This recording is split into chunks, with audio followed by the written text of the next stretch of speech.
호세아서 6장 1절부터 3절까지 말씀을 제가 봉독하도록 하겠습니다.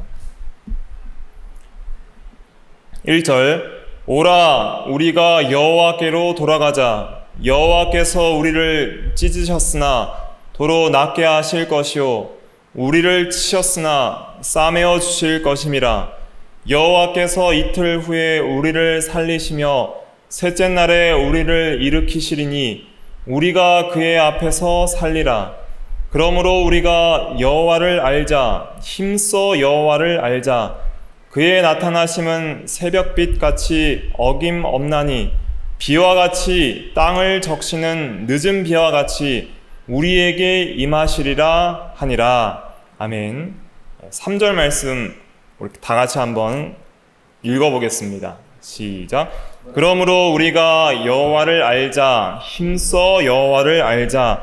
그의 나타나심은 새벽빛같이 어김없나니 비와 같이 땅을 적시는 늦은 비와 같이 우리에게 임하시리라 하니라. 아멘. 이 시간 하나님의 말씀의 제목은 여호와를 알자입니다. 여호와를 알자라는 제목으로 하나님의 말씀을 증거하겠습니다. 여호와를 아는 지식이 가장 중요한 지식입니다. 우리가 하나님을 아는 지식이 없기 때문에 내 백성이 망한다라고 하나님께서는 호세아서에서 말씀하셨습니다. 호세아 4장 6절에 보면 내 백성이 지식이 없으므로 망하는도다 그랬습니다.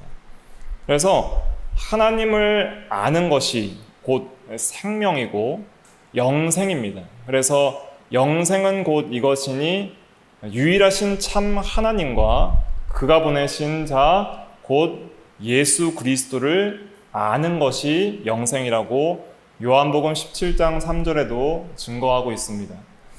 그러므로 하나님을 모르는 것이 곧 사망의 길이요 망하는 길이요 하나님을 아는 것이 곧 생명의 길인데 우리가 여호와를 알고 힘써 아는 것이 무엇보다도 인생에 있어서 가장 중요한 것이고 하나님 여호와를 아는 지식이 가장 귀하고 고상한 지식임을 깨닫게 되는 것이죠. 그래서 바울 사도도 그의 서신인 빌립보서 3장 8절에 말하듯이 자신이 유익하던 것을 모든 것을 해로 여김은 내 주 예수 그리스도를 아는 지식이 가장 뭐하기 때문이라 그랬죠? 고상하기 때문이라 그랬습니다. 그래서 그 주 예수 그리스도를 아는 지식 때문에 다른 모든 것은 배설물처럼 하찮게 여겨진다 이렇게 고백을 하고 있습니다. 그러니까 상대적인 가치인 것이죠. 워낙 하나님을 아는 지식과 주 예수 그리스도를 아는 지식이 고귀하기 때문에 다른 일반적인 귀하게 여겼던 것들은 이제는 하찮게 여겨지는 그런 깨달음을 얻게 된 것이죠. 그러므로 우리가 여호와를 아는 것이 우리가 다른 모든 지식보다 가장 중요한 지식임을 깨닫게 됩니다. 특별히 여호와를 알자 그렇게 말을 했습니다. 여호와를 알자. 여호와라는 그 이름의 가장 주된 의미는 무엇이라고 했죠? 주라 그랬습니다. 주 대심. 그래서 여호와를 알자라는 말은 주를 알자라는 말로 바꾸어서 말씀을 드릴 수 있습니다. 주를 알자라고 했을 때에는 우리가 하나님의 주권적 속성에 대해서 말씀을 드렸습니다. 주권적 속성은 주 대심의 그 속성인데 그 주권적 속성은 특별히 세 가지가 있다 그랬죠. 첫째는 통치, 다스림, 그것이 주 대심이고 또 권위, 절대 권위로서 절대 의무를 창출하는 그 권위가 주 대심의 속성이고 또 임재, 자기가 다스리는 백성과 함께 하시는 주. 그러니까 통치하고 다스리시면서 권위가 있으신데 상 주시고 벌 주시고 함께 하시지 않는 그런 주라면은 아무런 의미가 없는 것이죠. 그 주가 우리에게 역사하지 않고 임재하지 않고 능력이 발해지지 않고 우리와 함께 하지 않으면은 그런 통치자는 사실은 별 의미가 없는 통치자이죠. 그렇기 때문에 주권적 속성 이 세 가지인 통치와 권위와 임재, 이것은 주대심에 있어서 그 주대심을 이해하는 데 중요한 속성이라고 할 수 있습니다. 이런 것을 좀 근거로 해서 우리가 하나님을 아는 지식에 대해서 적용을 할 수가 있습니다. 우리가 하나님을 어떻게 알아가는가? 어떻게 하나님을 알 수 있을까요? 그것도 하나님의 주권에 달려있는 것입니다. 주를 알자 그랬잖아요. 그러니까 우리가 주를 알자고 했을 때에는 우리가 주님으로 그분을 알아가는 거거든요. 주님으로 그분을 알 때는 우리가 누가 되는 거예요? 종이 되는 겁니다. 그리고 주님을 알아갈 때는 우리가 그의 백성이 되는 것입니다. 왕을 안다는 것은 그 왕의 백성이 된다는 거예요. 호세아 전체에서 증거하는 중요한 요점은 뭐냐면은, 호세아는 하나님의 백성들이 하나님을 떠나버리는 그 사건을, 영적 간음한 사건을 가리킵니다. 그래서 내 백성이 아닌 자들이 되었다는 거예요, 이스라엘 백성들이. 그런데 내 백성 아닌 자들이 내 백성이 되고 내가 너의 하나님이 되어주시는, 그 회개하고 회복시켜 주셔서 이제는 다시 하나님의 백성을 삼으시는 그런 내용들을 말씀을 하고 있는 것입니다. 특별히 호세아 2장 23절 말씀 한번 같이 읽어볼까요? 호세아 2장 23절 같이 읽어볼게요. 시작. 내가 나를 위하여 그를 이 땅에 심고 긍휼히 여김을 받지 못하던 자들 긍휼히 여기며 내 백성 아니었던 자에게 향하여 이르기를 너는 내 백성이라 하리니 그들은 이르기를 주는 내 하나님이시라 하리라 하시니라. 아멘. 그래서 1장에도 보면 그 로암미 1장 9절에 보면 로암미라 하였는데 너희는 내 백성이 아니요 나는 너희의 하나님이 되지 아니할 것임이라. 범죄하고 우상을 섬김으로 말미암아 북이스라엘에 대한 말씀인데, 아수르에 심판하시면서 특별히 이제는 그 백성들을 이제 내 백성이 아니라, 그들이 나를 떠났기 때문에 내 백성이 아니라 하리라, 이렇게 말씀을 하셨습니다. 그런데 하나님께서 또 회복시켜 주시고 회개하고 돌아오게 하시고 또 끝까지 긍휼을 베풀어 주셔서 다시 내 백성 아니었던 자들을 내 백성이라 하고, 또 그들은 이제 참으로 주는 내 하나님이시라 하리라 하는 그런 신앙이 회복되게 하신다는 그런 또 소망의 메시지를 전해주시는 겁니다. 그러면서 이제 이 여호와를 알자, 힘써 알자, 이렇게 고백을 하는 거예요. 아는 것이 생명이다. 여호와께 돌아오고 이제는 하나님만을 주로 섬기자, 그 신앙을 회복하자 하는 그런 외침들이, 회개의 외침으로 외쳐지는 내용들이 이제 6장에 나오고 있는 것이죠. 그래서 우리가 하나님을 알아야 되는데, 특별히 우리가 알아야 될 것이 매우 많이 있습니다. 하나님의 많은 속성들에 대해서 제가 예전에는 하나님을 아는 지식이라는 그런 시리즈로 전한 적도 있고, 그런 속성들도 알아야 되지만 특별히 하나님을, 여호와를 알자라고 할 때는 그의 이 주대심을 아는 것이 중요합니다. 그럼 우리는 그 주님을 어떻게 알아가는가? 그것도 하나님의 주권에 달려 있는데, 첫째로는 하나님의 그 다스림과 통치를 통해서, 다스림이라는, 통치라는 주권적 속성을 근거해서 우리가 하나님의 주대심을 어떻게 알 수 있는가?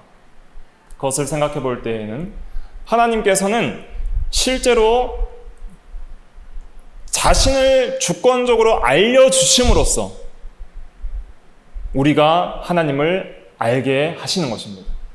그러니까 하나님을 아는 데에도 그 주권이 누구께 있는 거예요? 하나님께 있는 겁니다. 그러니까 하나님이 우리에게 하나님을 알려주셔야 우리가 알 수 있는 거예요. 인간의 자율사색으로는 하나님을 알 수가 없어요. 하나님께서 자신이 계시해 주시는 그 계시를 받은 자 외에는 하나님을 알 자가 없다고 그랬습니다. 마태복음 11장 27절에 이런 말씀이 있습니다. 아들과 또 아들의 소원대로 계시를 받는 자 외에는 아버지를 아는 자가 없느니라 그랬습니다. 그래서 하나님께서 알려주셔야 되는 거예요. 하나님의 계시는 사실은 하나님의 그 통치와 능력을 통해서 이 세상에서 역사적으로 일어났습니다. 그래서 하나님은 주라고 할 때에는 두 가지 의미가 있는데, 창조주와 구속주의 의미가 있어요. 창조하심으로 하나님께서 창조한 모든 세계를 다스리시는 왕이 되셨고, 특별히 그 창조 세계가 타락해서 하나님을 떠났는데, 그런데 그 타락한 죄인들 중에서 하나님께서 자신이 사랑하시는 자들을 택하사 구속하심으로 말미암아 하나님께서 구속한 백성들을 자기의 백성 삼으시고 다스리시는 것이죠. 그러므로 하나님은 창조하시고 구속하시는 그 일을 통해서 하나님께서 왕이 되시고 주가 되시는 것입니다. 그리고 창조와 구속을 통해서 하나님께서 자기 백성들을 만드시는 것이죠. 그리고 실제로 하나님을 아는 지식들을 자기가 원하는 택한 백성들에게 주심으로 말미암아 하나님을 알아가는 거예요. 그러니까 모든 타락한 죄인들은 하나님을 알 수가 없습니다. 타락했기 때문에, 지성이 타락했고 영적으로 하나님에 대하여 죽어있기 때문에 모든 죄인들은 하나님을 올바로 알 수가 없어요. 그런데 하나님께서 그들 중에 하나님께서 선택하고 사랑한 자들에게 계시를 주사 하나님을 알게 하시는 거예요. 그래서 실제로 하나님께서 역사적으로는 객관적인 계시들을 주셨는데, 그것이 창조를 통해서 나타났고 또 구속을 통해서 나타났습니다. 하나님의 계시는 역사적인 사실을 근거로 해요. 어떤 추상적인 그런 이론이 아니라 하나님의 계시는 역사적, 실제적 사실과 사건이에요. 그래서 태초에 하나님이 천지를 창조한 것은 사실이에요, 아니에요? 사실이죠. 예수님께서 이 땅에 오셔서 십자가에 달려 죽으시고 3일 만에 부활하신 것도 사실이에요, 아니에요? 사실이죠. 역사적인 사건입니다. 그 역사적인 사건이 없으면 우리의 신앙은 헛된 거예요. 예수님께서 부활하신 그것이 사실이 아니라면 우리의 믿음도 헛되다고 고린도전서 15장에도 말을 하고 있습니다. 그런데 그런 역사적인 사실들을 실제로 성경이 기록되기 전에 그 역사적 사건을 경험한 그 시대 사람들은 그 역사적 사건을 통해서 그 계시를 받은 것이죠. 그러나 이제 우리 오늘날 신약 시대에 이제 성경을 통해서 믿는 우리들은 성경의 말씀을 근거해서 그 역사적 사건들을 믿고 그리고 신앙을 하는 것입니다. 그런데 이런 객관적인 계시들은, 역사적 사실이나 기록된 성경들은 불신자나 신자에게 다 주어지지만 이 계시를 실제적으로 믿을 수 있도록 적용하시는 분은 성령님이십니다. 성령께서 주권적으로 적용하셔서 깨닫게 해 주셔야지 이 계시들이 하나님의 말씀으로 믿어지고 하나님이 주되심을 아는 것이죠. 하나님이 창조주이시며 구속주이신 것을 성경의 계시를 깨닫게 하시는 성령의 조명으로 통해 알게 되는 것이죠. 그러므로 우리 스스로 알 수 있는 것이 하나도 없는 것입니다. 하나님께서 객관적인 계시도 주신 것이고, 이 객관적인 계시를 주관적으로 깨닫게 하시는 것도 하나님의 은혜인 거예요. 그래서 에베소서 1장 17절에 바울 사도가 이런 말씀을 합니다. 너희에게 지혜와 뭐의 영을 주사? 계시의 영을 주사 하나님을 알게 하시고, 이런 말씀을 합니다. 그래서 지혜와 계시의 영인 성령을 주사, 그 성령께서 이 계시를 깨닫게 해주셔야지 여호와를 알 수 있는 거예요. 아, 하나님이 주시구나. 그 하나님이 나의 하나님이구나. 그 하나님이 나의 아버지구나. 그 하나님이 창조주이시구나. 그 하나님이 구속주이시구나. 그 하나님이 전능의 그 능력과 그 능력의 통치로서 이 세상을 창조하시고 그 능력으로서 죄와 사망에서 우리를 구원하시는구나. 통치는 능력이 있어야 할 수 있다고 그랬잖아요. 통치는 능력이 있어야 다스리는 거예요. 능력이 없는 통치는, 그것은 의미 없는 통치입니다. 그러니까 하나님의 통치는 능력에 나타나심인데, 그 능력으로 창조하시고 그 능력으로 우리를 구원하셔서 우리를 자신의 백성으로 삼으시는 거예요. 그러니까 이것은 놀라운 진리입니다. 그래서 하나님이 주권적으로 그의 능력으로 다스리사 우리를 창조하시고 우리를 구속하셔서 우리가 자기 백성이 되게 하셨다. 그래서 우리가 하나님의 자녀가 되었다. 그것을 알게 하는 것도, 그 지식을 주시는 것도 누구예요? 하나님이시다. 그래서 하나님을 우리가 아는 것도 하나님의 주권에 달려있는, 특별히 그 주권적 속성에서 특별히 통치와 가장 밀접하게 관련이 있다. 우리가 이렇게 이해를 할 수 있습니다. 그러면 이제 우리가 하나님의 주권적인 은혜로 하나님이 창조주이며 구속주이심을 알게 되었어요. 그래서 이젠 하나님께서 우리에게 명령하실 때에 그 명령은 창조주와 구속주로서 하시는 명령이기 때문에 그 명령에는 어떤 권위가 있어요? 절대 권위가 있는 겁니다.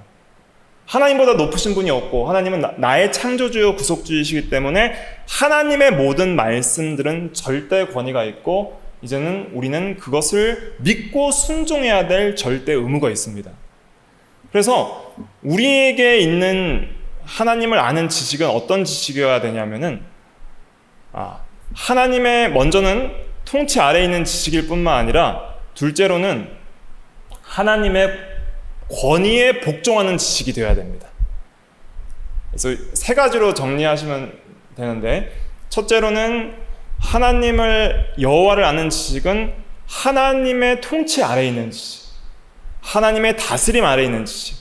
그래서 하나님을 창조주와 구속주로 아는 지식. 그래서 이제는 하나님을 주로 아는 지식. 그것을 가리킨다면은 둘째로는 여호와를 아는 지식은 하나님의 권위에 복종하고 순종하는 지식입니다. 그래서 여기서 이제 중요한 진리가 나오게 되는데 그것은 무엇이냐면은 지식과 순종과의 관계를 여기서 이해할 수가 있는 거예요. 우리가 행함이 없는 믿음은 죽은 믿음이라고 그랬잖아요.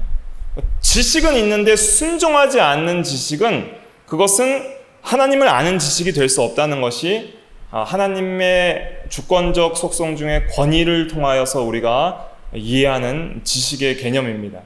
그래서 하나님의 절대 권위를 우리가 이해할 때에는 이 지식과 순종 간에 중요한 관계가 있다는 것을 이해해야 됩니다. 지식과 순종은 밀접한 관계가 있습니다.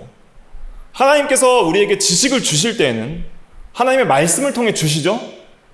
그럴 때에는 반드시 그 지식은 우리가 뭘 해야 되는 거예요? 순종해야 될 의무가 있습니다. 그래서 지식은 순종을 낳습니다. 첫 번째 기억해야 될 건 뭐냐면 지식은 순종을 낳습니다. 하나님을 알수록 뭐를 하게 되는 거예요? 그러면 순종하게 되는 거예요. 그러니까 하나님을 모른다는 것은 순종하지 않는다는 개념이 포함이 되어 있는 것입니다. 하나님을 알면 알수록 바르게 순종할 수 있습니다. 그런데 하나님을 알지 못하면 또 하나님의 말씀이 뭔지를 모르면 순종할 수가 없는 거예요. 알지도 못하는 것을 어떻게 순종할 수 있겠어요?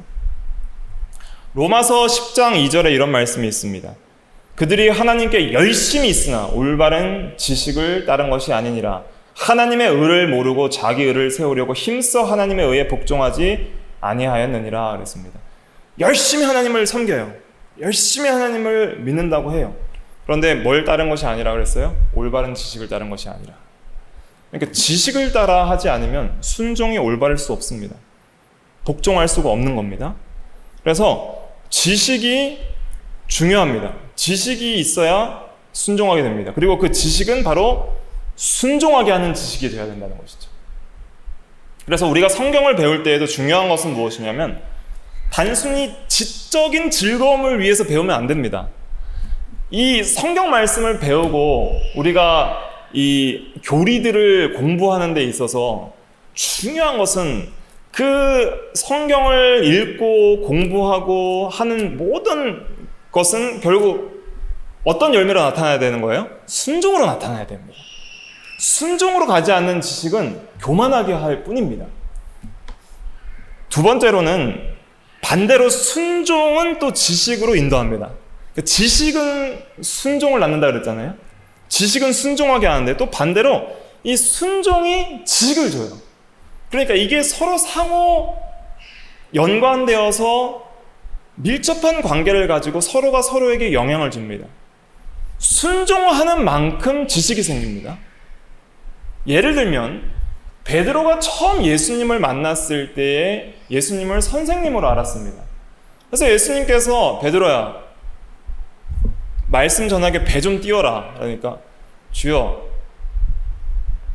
밤새도록 이 고생을 해서 고기를 잡았는데 한 마리도 못 잡고 이제 그물 싣고 집에 가려고 그러는데 배를 띄우라 하시니까 하지만은 마음속으로 순종하는 마음으로 배를 띄워서 주님께서 설교하시도록 자신의 배를 제공해 드렸습니다.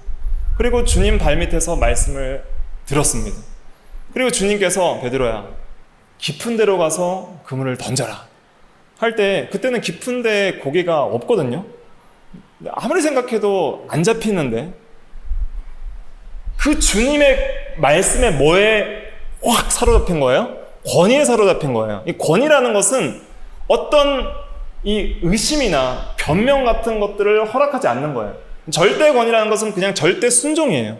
그래서 베드로가 주여, 밤이 맞도록 수고하였으나 잡은 것이 없지만은 내가 주의 말씀에 의지하여 그물을 내리리이다. 그때 이제 선생님이여 그랬거든요. 누가복음에 보면, 누가복음 5장에 있습니다. 누가복음 5장 말씀에 보면은 주여라고 하지 않고 처음에는 선생님이라 그랬습니다. 누가복음 5장 5절에 보면 선생님 그랬습니다. 선생님, 랍비여, 말씀에 의지하여 내가 그물을 내리리이다. 일개 인간 훌륭한 선생님을 알았던 거예요. 그런데 순종할 때 그물이 찢어지도록 고기가 잡혔을 때에 베드로가 예수님을 누구로 깨달았어요? 주로 깨달은 겁니다. 그때 무릎 꿇고 8절에 보니까 주여 나를 떠나소서 나는 죄인이로소이다. 그때 너는 나를 따르라, 내가 너를 사람을 낚는 어부가 되게 하리라 할 때에 베드로가 모든 것을 버려두고 예수를 따르니라. 그 예수의 종이 된 거예요. 그러니까 순종할 때에 여호와를 아는 거예요. 하나님이 주되심을 아는 겁니다. 예수가 주되심을 아는 거예요. 그러니까 지식이 제공될 때에 우리가 지식으로 알고 순종을 하게 되지만은 또 순종할 때에 순종하는 자에게 더 큰 지식을 더하게 하시는 하나님이십니다. 또 다른 예를 들어볼까요? 요한복음 9장에 보면 날 때부터 소경된 사람이 나옵니다. 요한복음 9장에 보면, 9장 한번 찾아보세요. 요한복음 9장에 다 한번 찾아보면서 볼까요?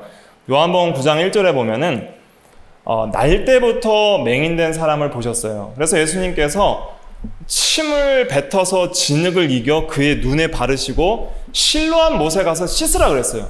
근데 이거 이 맹인이 예수님 보고 눈 낫게 해달라고 했습니까? 안 했습니까? 안 했습니다. 그냥 예수님께서 권위로, 주권적으로 침을 뱉어서 진흙을 바르시고 명령하셨어요. 실로암 못에 가서 씻으라. 그랬더니 이 맹인이 그 권위에 굴복해서 즉시 가서 씻었더니 깨끗하게 나와서 보게 되었습니다. 그때 이 맹인은 그 예수님을 한 사람으로 알았습니다. 11절 말씀에 보면 이웃 사람들이 내 눈이 어떻게 떠졌느냐라고 10절에 물었을 때 11절에 그 맹인은 예수로 하는 그 사람이 그랬습니다. 그런데 이제 바리새인들과 논쟁이 붙으면서 그 맹인이 지식이 더해졌는데 17절에 보시면, 요한복음 9장 17절에 보시면 너는 그를 어떤 사람이라 하느냐 할 때 대답하되 선지자니이다 라고 했습니다. 선지자까지 깨달았습니다. 그 다음에 또 쭉 대화하다가 33절에 보시면 이 사람이 하나님께로부터 오지 아니하였으면 아무 일도 할 수 없었으리라. 하나님께로부터 오신 분으로 깨달았습니다. 그리고 나중에 주님을 만났을 때 내가 인자를 믿고자 하느냐, 믿느냐 할 때, 내가 믿고자 하나이다 할 때, 내가 그니라 할 때, 요한복음 9장 38절에 보면 주여 내가 믿나이다 하고 절하는지라 라고 했습니다. 그래서 순종하고 믿음으로 순종하고 계속 순종해 나갈 때 뭐가 더해지는 거예요? 지식이 더해집니다. 그리고 결국 누구를 발견해요? 주를 발견하게 됩니다. 하나님을 아는 지식이 더해질수록, 그러니까 하나님을 잘 몰랐는데 순종하니까 내가 순종하는 그분이 누구임이 발견이 되는 거예요? 주임이 발견이 됩니다. 여호와임이 발견이 되는 거예요. 그리고 그 통치 앞에 무릎 꿇고 종이 되는 자가 되는 것이죠.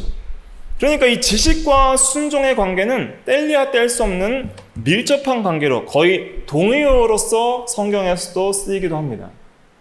그래서 이런 말씀도 있습니다. 제가 읽어드리면 예레미야 22장 16절에 보면 가난한 자와 궁핍한 자를 변호하고 형통하였나니 이것이 나를 알미 아니냐. 그래서 가난한 자와 궁핍한 자를 변호하고 또 이러한 일을 하는 선을 향하는 것이 그 행동, 순종 자체가 곧 여호와를 알미 아니냐라고 지식과 순종을 동격으로 이렇게 놓는 경우들도 성경에 등장하고 있습니다. 그래서 순종과 지식은 아주 밀접한 관계가 있다는 것을 깨닫고 우리가 행함이 없는 믿음이 또 죽은 믿음이다. 지식만 추구하는 기독교 신앙은 헛된 것임을 여기서 또 깨닫게 되는 것이죠. 그래서 한 사람이 하나님을 얼마나 아느냐, 내가 하나님을 얼마나 아느냐, 내가 여호와를 얼마나 아느냐를 판가름할 수 있는 기준이 있는데 그것이 뭐예요? 순종입니다. 그러니까 내가 무슨 석박사를 신학 석사다 박사다, 성경을 몇 독 통독했다, 아니면 어떤 교리를 배워서 알고 있다, 필기시험을 100점 맞았다, 성경시험을 쳐서 성경시험 100점을 맞았다고 여호와를 아는 사람입니까? 그렇지 않습니다. 여호와를 아는 기준은 어디에 있는 거예요? 순종을 하느냐 안 하느냐에 있는 거예요. 그러니까 하나님께서는 우리에게 하나님을 아느냐 모르느냐를 뭘로 판단하세요? 열매로 판단하시는 겁니다. 열매로 그들을 알지니라. 나에게 주여 주여 하는 자마다 천국에 들어갈 것이 아니요 다만 하늘에 계신 내 아버지의 뜻대로 뭐 하는 자라야 들어가리라? 행하는 자라야 들어가리라. 아무리 주여 주여 해도 소용없다는 거예요. 주여 주여 내가 주를 아나이다, 여호와를 압니다, 필기시험 100점 맞았습니다, 성경을 다 외웁니다 해도 소용없다는 거예요. 어떻게 해야 안다는 거예요? 행해야 된다, 순종해야 된다. 그 권위에 순종하는 삶을 사는 사람이 진짜 하나님을 아는 사람이다. 이것을 깨달아야 되는 것이죠. 그래서 우리가 성경 말씀을 배우고 여호와를 알기를 힘써야 되는데 그 힘쓰는 목적이 결국 뭘 추구하는 목적으로 또 배워야 되는 거예요? 순종을 추구해야 되는 것입니다. 그래서 그 권위에 복종하여서 순종하기 위한 지식을 추구해야 되는 거예요. 단순히 어떤 지적 교만과 유의와 지적 그런 즐거움을 위해서 어떤 교리를 배우는 것이 아닙니다. 남보다 나를 낮게 여기기 위해서 교리를 배우는 것이 아닙니다. 지식은 교만하게 하고 사랑은 덕을 세운다 그랬어요. 우리가 무엇이든지 안다고 생각하면 그는 제대로 모르는 사람이라 그랬습니다. 고린도전서 8장에. 그렇기 때문에 우리는 항상 겸손하게 지혜와 지식이 없는 줄 알면서도 우리가 배울 때에는 하나님을 더 알기를 힘쓸 때는 반드시 뭘 추구해야 되는 거예요? 하나님께 순종하기 위해서. 그게 주를 아는 거예요. 주님께 종이 되기 위해서, 주께 순종하기 위해서, 주의 통치에 복종하기 위해서 하나님을 알기를 힘쓰는 것이 진짜 알아가는 겁니다. 그리고 그렇게 순종하는 자를 하나님께서 네가 나를 안다라고 여겨주시는 것이죠. 근데 이제 더 중요한 건 뭐냐면 오늘 본문과도 관련이 되어 있는데 하나님의 그 임재와 현존에 노출되는 암, 그러니까 그 하나님의 임재를 느끼고 하나님과의 그 실제적인 교제, 실제적인 하나님과의 함께하심과 교제함으로써 아는 지식으로 나아가는 것이 중요합니다. 그러니까 이것은 이제 주권적 속성의 임재와 관련이 있는데 우리 오늘 본문 말씀으로 돌아와서 호세아서 6장 2절과 3절 다시 한번 같이 읽어볼까요? 2절과 3절. 1절부터 다시 한번 읽어보겠습니다. 1절부터 의미를 생각하면서 읽어볼게요. 시작. 오라 우리가 여호와께로 돌아가자. 여호와께서 우리를 찢으셨으나 도로 낫게 하실 것이요 우리를 치셨으나 싸매어 주실 것임이라. 여호와께서 이틀 후에 우리를 살리시며 셋째 날에 우리를 일으키시리니 우리가 그의 앞에서 살리라. 그러므로 우리가 여호와를 알자. 힘써 여호와를 알자. 그의 나타나심은 새벽빛같이 어김없나니 비와 같이 땅을 적시는 늦은 비와 같이 우리에게 임하시리라 하니라. 아멘. 그래서 여호와께로 돌아가자 그랬습니다. 어디 계신데 돌아가겠어요? 그러니까 그 여호와의 임재를 알고 계신 것을 알고 그분 앞에서 사는 삶을 살자 이런 뜻입니다. 어디에 계시길래 돌아가요? 원래 계신 분 앞에 이제는 그 앞에서 사는 삶을 살자는 거예요. 여호와를 떠난 삶을 살지 않고 여호와 앞에서 살자. 그것이 우리가 그의 앞에서 살리라. 이것이 라틴어로 뭐예요? 우리가 잘 아는 코람 데오입니다. 하나님 앞에서. 바울 서신에 보면 하나님 앞에서라는 단어가 굉장히 많이 나옵니다. 하나님 앞에서 산자와 죽은 자를 심판하실 하나님과 주 예수 그리스도 앞에서 엄히 명하노니, 이런 말씀들을 바울이 많이 쓰고 있는데, 하나님 앞에서라는 말을 많이 쓰는데, 우리가 그의 앞에서 살자, 그의 임재 앞에서 살자, 그의 계심을 믿고 알고 살자, 그렇게 하나님 앞에 회개하고 돌아갈 때 치셨으나 싸매어 주실 것이고, 이틀 후에 살리시며 셋째 날에 우리를 일으키신다는 것은 먼 훗날에 회복시켜 주시는 것이 아니라 회개하는 즉시 돌이키시고 우리에게 회복시켜 주시는 은혜와 긍휼을 베풀어 주신다는 의미입니다. 하나님께 돌아가면 그의 나타나심은 새벽빛같이 어김없나니, 확실하다는 거야. 그의 나타나심과 임재는 회개하고 돌아가면 확실히 나타나신다, 새벽빛같이 확실히 나타나신다, 이런 의미입니다. 우리가 이 세상에서 확실한 것들이 별로 없죠. 근데 내일 확실한 것은 뭐예요? 내일 뭐가 떠요? 해가 뜬다. 해가 뜨는 것만큼 확실한 게 뭐 있어요? 이 세상이 종말이 임하기 전까지는 항상 하나님이 해가 뜨시게 하시니까 해가 뜨는 것만큼 확실한 건 없거든요. 새벽빛같이라는 것은 동트는 해를 가리킵니다. 해 뜨는 것 같이 어김없이 확실하다는 거예요. 하나님의 나타나심은 비와 같이 땅을 적시는 늦은 비와 같이 우리에게 임하시랴. 비는 뭐예요? 비는 우리가 확실히 느끼는 거예요. 확실히 영향을 주는 거예요. 특별히 이른 비와 늦은 비를 가나안 땅에 주셨다는 건 어떤 의미가 있냐면, 가나안 땅은 땅이 물을 흡수하는 땅이라서 뭐 물을 저장하거나 물이 거기에 있어서 감으로도 막 곡식이 잘 되고 그런 땅이 아닙니다. 가나안 땅은 어떤 땅이냐면 하나님의 비를 줘야만이 곡식이 되는 땅이에요. 그렇기 때문에 이른 비와 늦은 비를 통해서 하나님께서 때에 맞게 곡식에 필요한 비를 주셔야만이 풍성하게 농사가 되는 땅이에요. 그러니까 이 비라는 것은 하나님의 복과 하나님의 그런 은혜들을 상징을 하는 것이죠. 근데 비가 내리면 그것이 우리가 실제적으로 느낄 수 있는 것처럼 하나님의 그 은혜 주심과 함께 하심과 복 주심은 우리에게 실제적으로 느껴지는 그런 임재고 임하는 것이라는 것이죠. 그렇게 비와 같이 하나님께서 우리에게 임하시리라 하는 것입니다. 그래서 우리가 이 지식에도 세 가지 지식이 있습니다. 이것을 잘 구별하시면 도움이 많이 되는데, 첫째는 어떤 지식이 있냐면 사실에 관한 지식이 있어요. 그러니까 뭐 사과는 이거다, 배는 이거다, 또 뭐 미국 대통령의 이름은 아무개다, 한국 대통령의 이름은 아무개다 하는 그런 사실적인 지식은 뭘 하면은 지식이 늘어요? 공부를 하면 느는 거예요. 그러니까 공부하면 느는 지식은 뭐예요? 사실에 관한 지식입니다. 책을 많이 보고 많이 외우면 느는 지식이 사실에 관한 지식입니다. 그런데 기술에 관한 지식이 있습니다. 어떤 훈련과 연습을 통해서 배울 수 있는 지식이죠. 예를 들면 운전법이나 수영하는 방법이나 아니면은 기술자가 어떤 것들을 만들고 공구를 다루는 방법들, 또 운동선수들이 이런 슛을 하거나 어떤 그런 하는 것들은 그 책상에서 앉아서 공부한다 되는 건 아니죠.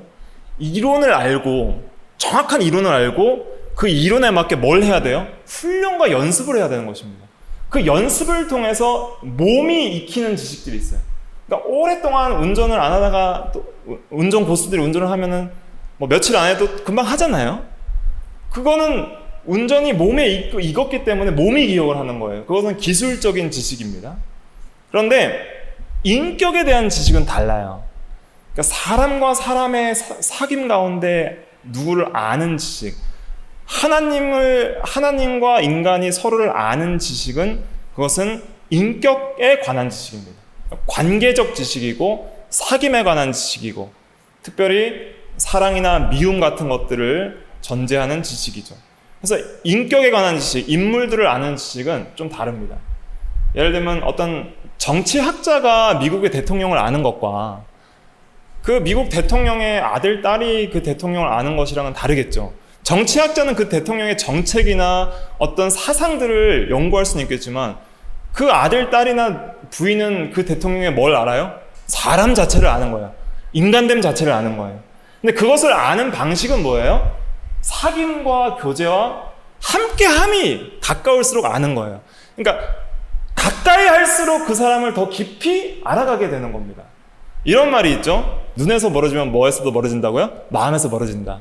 out of sight, out of mind라는 그런 외국 속담이 있는데, 눈에서 멀어지면 실제로 함께하는 거리가 멀어지면 멀어질수록 마음도 멀어지고, 그 사람에 대해서 인격적인 교제와 사귐이 없으면 그 사람을 인격적으로는 알아가지 못하는 것이죠. 하나님을 아는 지식도 바로 이와 같습니다. 영생은 예수 그리스도와 하나님을 아는 것이라고 할 때 그 영생도 그런 의미입니다. 하나님과 교제하는 삶, 하나님과 함께하는 삶, 하나님과 사귀는 삶을 가리키고, 그것은 사랑과 순종의 삶을 통해서 하나님과 함께하며 교제하는 그런 삶을 가리킵니다. 그리고 그런 아는 지식들은, 그러니까 인격에 관한 지식과 사귐에 관한 지식은 그것은 실제적인 현실이에요. 느끼는 현실입니다. 그러니까 이것은 단순히 지적으로만 아는 것이 아니라 나의 마음과 의지, 마음 전체를 통해서 느끼는 현실이에요. 현실, 실제입니다. 그러니까 우리가 하나님을 믿을 때 하나님을 굉장히 멀리 계신 비실제적인 그런 추상적인 신으로만 생각해서는 안 됩니다. 아무리 하나님이 다스리시고 권위가 있으시고 전능하시고 능력이 있으시고 권위가 있으셔도 그 하나님이 멀리 떨어져서 나와 상관이 없다고 생각하면 그 하나님의 권위에 순종할까 안 할까요? 순종 안 합니다. 예를 들면 이런 거죠. 한 나라에 왕이 있는데 그 왕이 무서운 법령을 발의해서 안 지키면 죽인다 그렇게 얘기를 했습니다. 그런데 그 왕이 너무 멀리 살아서, 나는 너무 외딴 곳에 살아서 그 왕이 나한테 올 수가 없어요. 군사도 못 보내요. 그럼 그 법이 아무리 엄격해도 지켜요, 안 지켜요? 안 지켜도 되는 거예요. 안 지켜도 된다고 생각할 수 있는 거예요. 그런데 그 왕이 항상 내 앞에 있어요. 그리고 항상 나의 일거수일투족을 다 감시를 하고 지켜봐요. 그리고 내가 행한 대로 보응하시고 상 주세요. 그러면 안 지킬 수가 없는 거예요. 그건 실제이기 때문에. 그 왕의 다스림과 권위가 나에게는 실제이기 때문에, 현실이기 때문에 그거는 어떻게 안 지킬래야 안 지킬 수가 없는 겁니다. 그러니까 하나님의 그 주대심은 이런 실제적 임재가 있다 하는 것을 깨달아야 됩니다. 날마다 우리는 누구 앞에 있는 거예요? 그 왕 앞에 있는 거예요. 근데 우리가 왜 하나님의 명령을 안 지키냐, 왜 명령을 순종하지 않느냐를 잘 생각해 보세요. 실제로 그 명령을 어기는 그 순간에는 왕이 내 앞에 있다는 인식이 있어요, 없어요? 없는 겁니다. 그러니까 하나님이 내 앞에, 여호와가 내 앞에, 주가 내 앞에 계시다는 그 계심에 대한 실질적 현실 가운데 나와 함께 계시다는 그 인식과 믿음이 없기 때문에 우리가 쉽게 하나님을 불순종하는 것이죠. 그렇기 때문에 우리가 여호와를 알 때는 여호와께서 항상 나와 함께 계신다. 그리고 하나님을 사랑하고 순종하는 자에게 천대까지 은혜를 베풀어 주시는 긍휼의 하나님으로 함께 하신다. 죄를 지을 때에는 징계하시는 아버지로서 함께 계신다. 그렇지만 죄를 지었다고 우리를 버리세요, 안 버리세요? 버리지 않으시는 그의 주권을 통하여 우리는 하나님을 늘 배반하고 떠나지만 하나님은 늘 우리를 끝까지 구원하시는 주권자로서, 아버지로서 우리와 함께 하신다. 이것은 실제다. 그러니까 인간 삶에 있어서 하나님의 함께 하심은 모든 삶의 실제다. 이 믿음이 있어야 됩니다. 다시 말씀드리면 하나님의 함께 하심은 인간의 모든 삶의 뭐라고요? 실제다. 그러니까 단순히 주일 예배 때만 함께 하시는 것이 아니다. 단순히 성경 읽고 기도할 때만 함께 하시는 것이 아니다. 내가 힘들 때나 어려울 때나 일을 할 때나 이렇게 여가 활동을 할 때나 무엇을 할 때라도 하나님은 항상 어디 계세요? 내 앞에 계시고 나와 함께 하신다. 그것은 실제다. 실제 그렇다. 그 실제를 아는 것이 여호와를 아는 것입니다. 그러면 이제는 그 하나님께 우리는 날마다 순종하며 하나님을 의지하며 그 통치와 다스림에 복종하며 그 주되심을 찬양하고 그 주를 항상 부르고 주와 함께 동행하는 삶을 살아야 하는 것이 우리의 의무인 것이죠.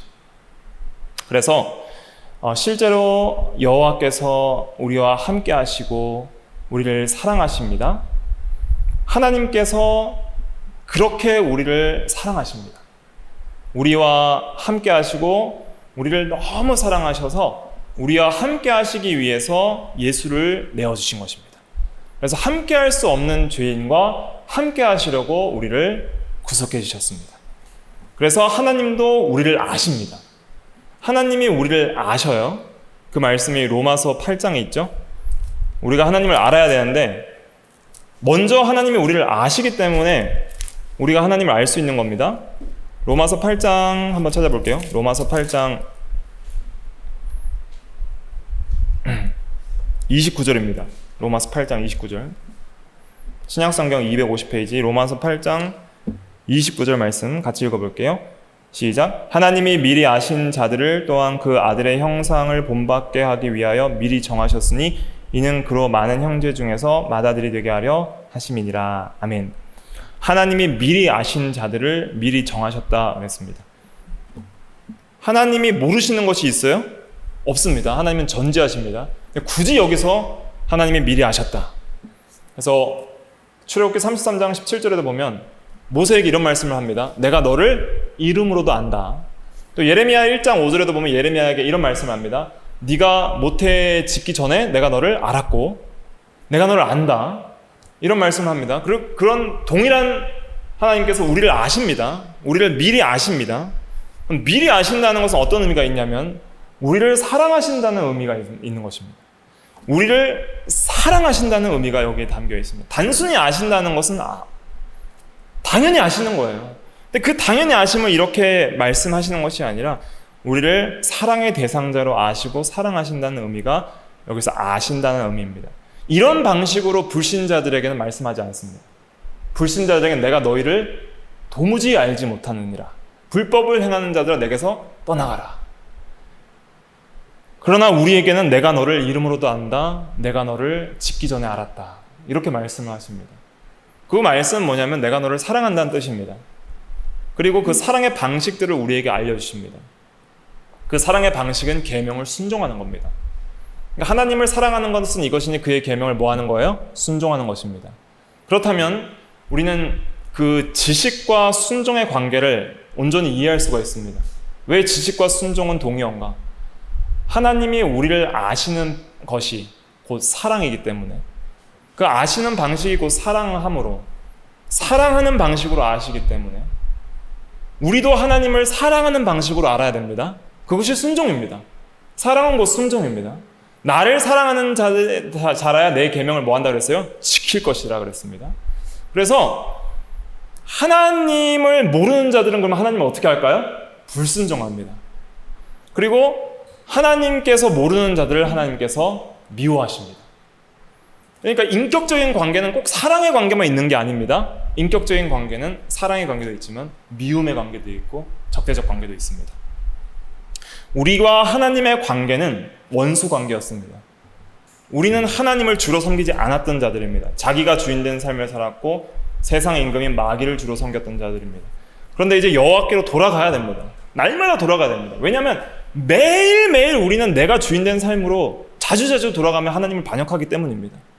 그러면서 하나님의 징계와 매를 맞아서 찢기기도 하고 상하기도 한 것입니다.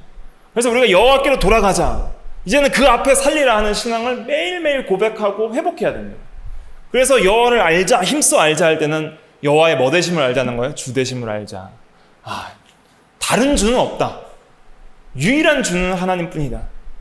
그 주 되심을 알고 그의 통치에 복종하고 그 권위에 우리가 온전히 순종하고 이제는 그 임재 앞에서 살아가자. 코람데오의 신앙. 여호와가 항상 내 앞에 계시고 내 안에 계시고 항상 나를 바라보신다. 그리고 나를 아신다. 하나님이 나를 아십니다. 나를 사랑하십니다. 그리고 그 사랑을 나타내 보이십니다. 누구에게 나타내 보이세요? 순종하는 자에게 나타내 보이십니다. 마지막으로 한 절 찾아보고 마칠게요. 제가 몇 번 찾아본 말씀인데 요한복음 14장입니다. 요한복음 14장. 요한복음 14장 21절입니다. 요한복음 14장 21절 같이 읽어볼게요. 시작. 나의 계명을 지키는 자라야 나를 사랑하는 자니 나를 사랑하는 자는 내 아버지께 사랑을 받을 것이요 나도 그를 사랑하여 그에게 나를 나타내리라. 그래서 순종하는 자가 사랑하는 자인데 그렇게 사랑할 때에 하나님께서 그에게 자신을 나타내시고 그를 사랑하신다. 그를 사랑하는 것을 알게 해준다 그랬습니다.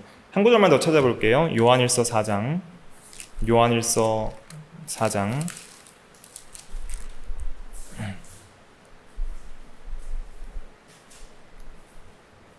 요한일서 4장 7절부터 8절 말씀입니다.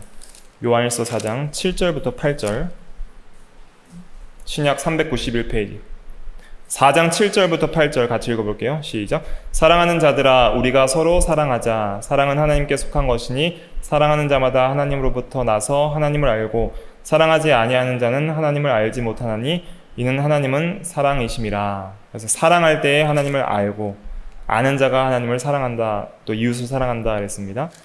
그리고 한 구절 더 보면 12절 말씀 같이 읽어볼게요. 12절 4장 12절 시작. 어느 때나 하나님을 본 사람이 없으되 만일 우리가 서로 사랑하면 하나님이 우리 안에 거하시고 그의 사랑이 우리 안에 온전히 이루어지느니라. 그의 성령을 우리에게 주심으로 우리가 그 안에 거하고 그가 우리 안에 거하시는 줄을 아느니라. 사랑하고 순종할 때에 하나님이 내 안에 거하시는 것을 비로소 안다는 거예요. 그러니까 하나님께서 임재하신다. 하나님이 우리와 함께 하신다. 하나님이 나를 사랑하신다는 것을 어떻게 알아요? 계명을 순종하고 하나님을 사랑할 때 그때 하나님이 계시구나. 하나님이 주시구나. 하나님이 나를 아시구나. 하나님이 참으로 나를 사랑하시는구나 하는 것을 순종하는 자에게 나타내 보여주십니다. 그래서 오늘 여호와를 알자 그랬는데 우리가 특별히 하나님께서 창조주와 구속주이심을 알아야 되고 또 그의 말씀의 지식을 우리가 온전히 순종해야 될 것을 또 깨닫게 되고 또 그의 임재 앞에 살아가야 될 것을 알게 됩니다. 그래서 우리가 하나님의 그 실제적인 함께 하심과 다스리심을 우리가 성령을 통하여서 실제적으로 경험하면서 살아가야 되는 것이죠. 우리가 매일매일 우리가 여호와를 자주 떠날 때가 있지만은 그러나 더욱더 힘써 알아서 이제는 하나님 앞에서 그의 사랑 안에서 살아가는 우리가 다 돼야 되겠습니다. 기도하겠습니다.